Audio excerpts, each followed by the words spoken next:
LG V30 or Galaxy Note 8?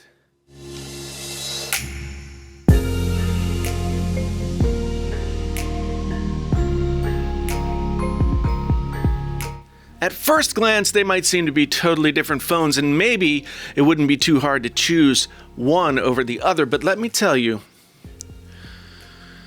it's been weeks now, and I still can't make a decision.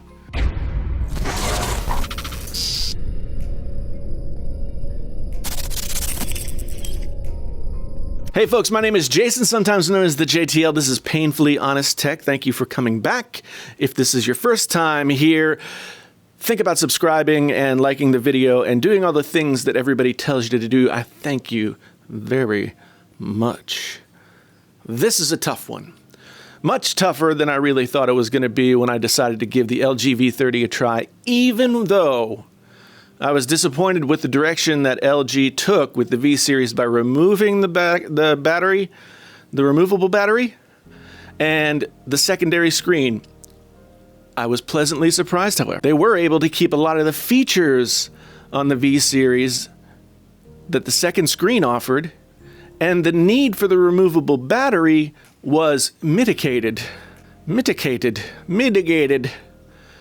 to a certain extent by surprisingly good battery life. The V30 and the Note 8 each have a 3300 milliamp hour battery. I found the battery life to be just about the same, although the V30's is a little bit better. Sometimes that comes with the V30's quad DAC being used quite a bit is really impressive. The DAC used to kill the battery on the V series phones something fierce, but it hasn't been a problem here. But I'm getting ahead of myself. Let's look at a few key areas of the phones and figure out which one might be best for you. First, I want to start with build. Both of these phones have a glass front and back with a metal aluminum sort of sandwich design. The lines of the Note 8 are a little more pronounced as the corners curve a little more tightly, keeping a more rectangular look, and the front and back glass have sort of pronounced curves that make the phone look almost organic in how it flows over the top and back sides. It's a beautiful design, and the long, narrow aspect ratio that is part of the current crop of these Samsung phones really makes the Note 8 stand out among its competitors. The infinity display, where the screen seems to just like melt off the sides, is probably the signature design feature of all phones in 2017. Unless you want to count the notch. The Note 8 has a Quad HD Super AMOLED screen as always. The best looking display on any smartphone I've used. Insert all the typical YouTuber adjectival phrases here. Deep, inky blacks, vibrant, saturated colors.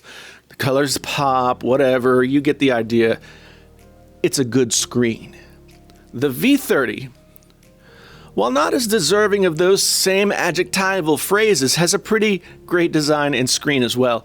The design on my silver model has a little bit of a stretched out aspect ratio while not as pronounced as the Note's. The stainless steel looking rails around the edges of the phone, the antenna lines, and the more sort of pebble-like design overall remind me a lot of iPhones and iPods of old. And I've tried to make this case that the bezel-less design that the V30 has is really closer to what Apple should have come up with for the iPhone X. The bezels are very thin, and the chins on top and the bottom are also not very large. It's much more pleasing, much more cohesive design, and I guess we'll really know what we're dealing with when the iPhone shows up in a week or so. But at this point, the design of both these phones are both better than what Apple is offering this year.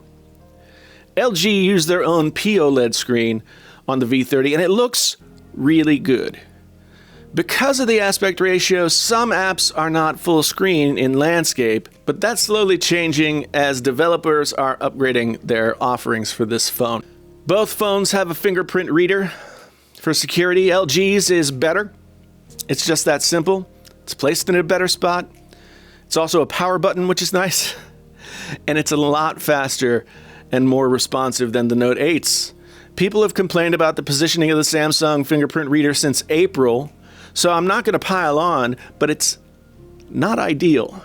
And even with a case that makes it hard to miss, it just seems too thin for my old man sausage fingers, and it's slow to react. So it's hard to know if you actually got a successful read and if the phone's going to wake up, or if you didn't and it's not. The V30 does it so much better. Fingerprint reader, a win for the V30. Both phones charge via USB-C. Both phones have wireless charging. Both phones come with fast charging bricks in the box. I come off the charger at like 6 to 7 o'clock every morning, and I go to sleep around midnight. The V30 has been a better performer between the two, having at least 30% battery left when I'm ready to turn the lights off. Sometimes the Note will get down to around 15% where it triggers that warning before I'm ready to put it down, so I'll have to plug it in and do my reading or watching or whatever it is that I'm doing. Both phones have bottom-firing mono speakers, and they're both pretty... Honestly, I don't really care what a phone speaker sounds like in general, because if I'm watching or listening to something that I care about, I'll be using headphones. Speaking of which, that brings us to the end of comparing stuff that's similar, and now the two phones start to veer off in their own directions a little bit more. Let's start with the cameras. I'm more of a kind of utilitarian camera guy. What little I know about photography applies mainly to video, and I learned that because I make these videos. So I'm not a photographer and I'm not a cinematographer, but I'll say this. I really think the quality of the pics and videos that come out of these things is so good that, in my opinion, which is better is probably really just personal choice. Both phones take amazing photos. The Note has a portrait mode feature that I like a lot. It doesn't offer as many modes for shooting like the V30, but I'm not really sure that matters. The Note 8 camera is great for folks who just want to get the camera open with that double tap on the power button and get the shot. There's definitely more to the Note 8 camera than that, but in my opinion, the Note 8 is a great phone for the average person who just wants to grab the phone and get a shot, while the V30, well, the V30 is a different story. The V series started out as the power user's phone. Great camera, great audio, great removable battery, and potentially unlimited life. The V30 doesn't veer too far away from that, even though it did lose a couple of the signature features. The V30 offers you two lenses, narrow and wide angle, while the Note 8 offers a normal focal length and a telephoto.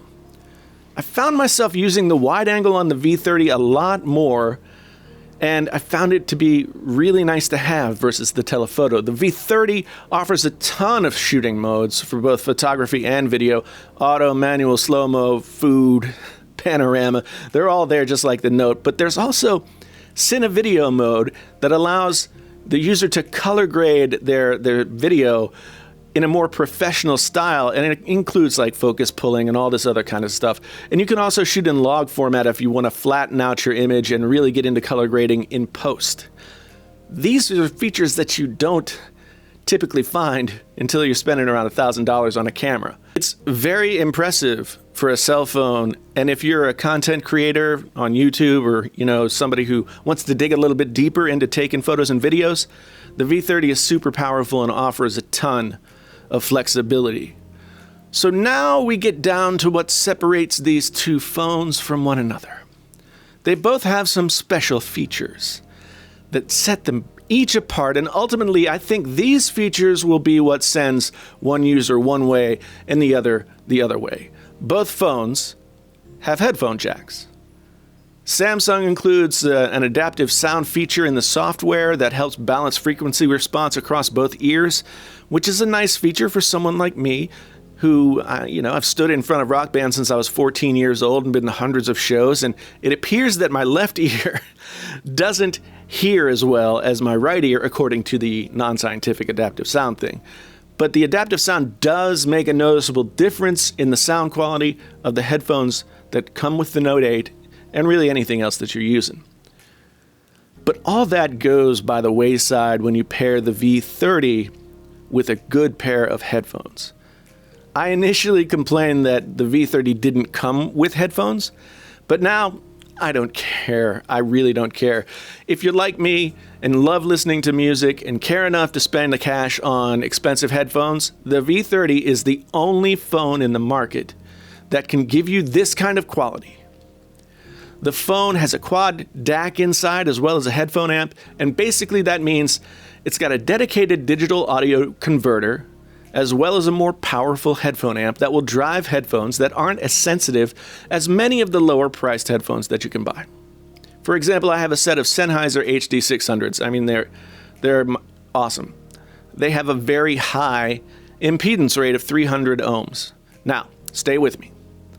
I'm not going to go too deep into what that means, but basically the higher the number, the less sensitive the headphone, and so the more powerful the amp has to be. So to really do these headphones justice, I need something that's going to push some power. I did a little test yesterday. I went back and forth between the V30 and a DAC amp from a company called iFi that I have in for review. And then I brought in the Note 8 to see how things filled out. The iFi DAC retails for $350, and I'll put links down in the comments. And it's purpose-built. You would think that the $350 audiophile grade DAC amp combo would blow the V30 out of the water, but not so fast.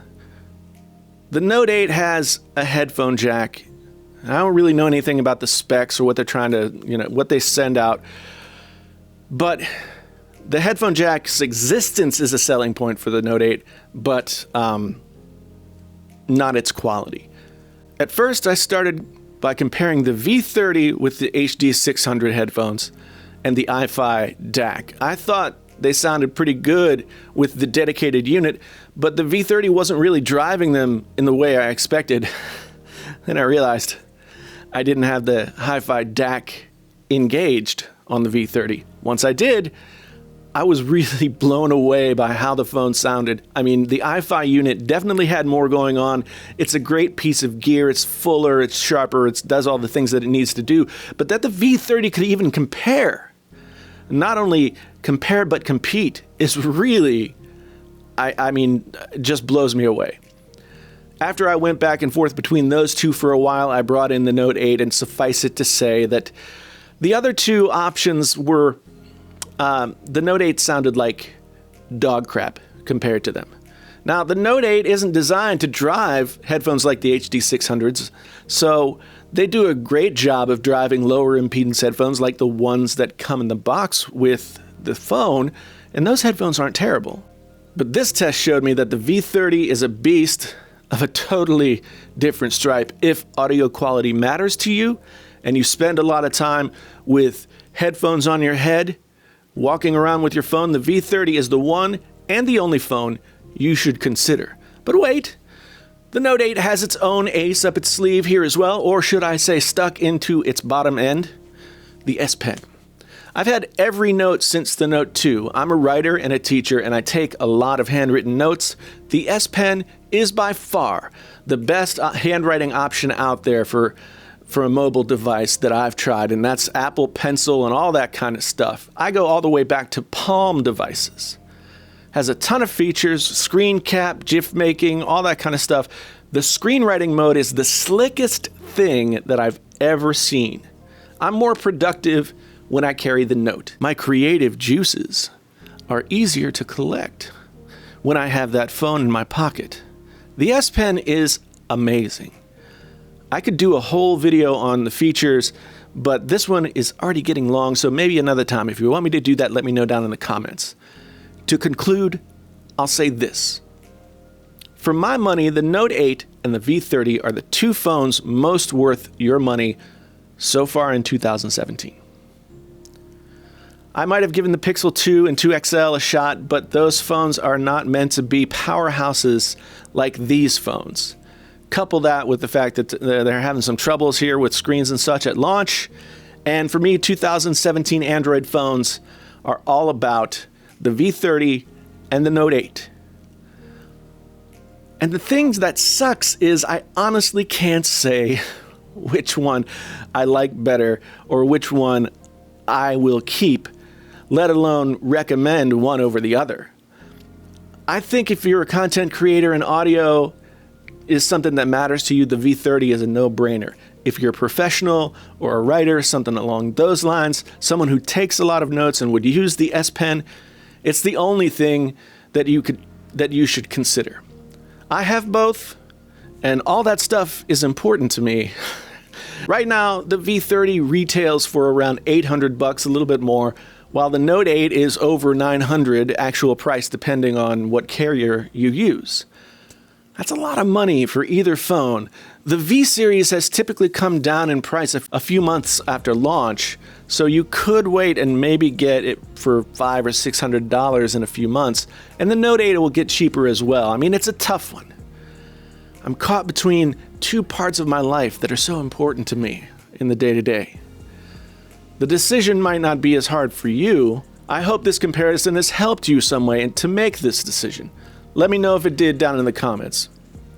Thanks for watching. I really do appreciate it. Welcome to all the new folks who have been here. If you're really new and haven't subscribed yet, think about doing that. Like the video if I helped out or gave you something to think about. My name is Jason, sometimes known as the JTL. This is Painfully Honest Tech. Until the next time, I'm out.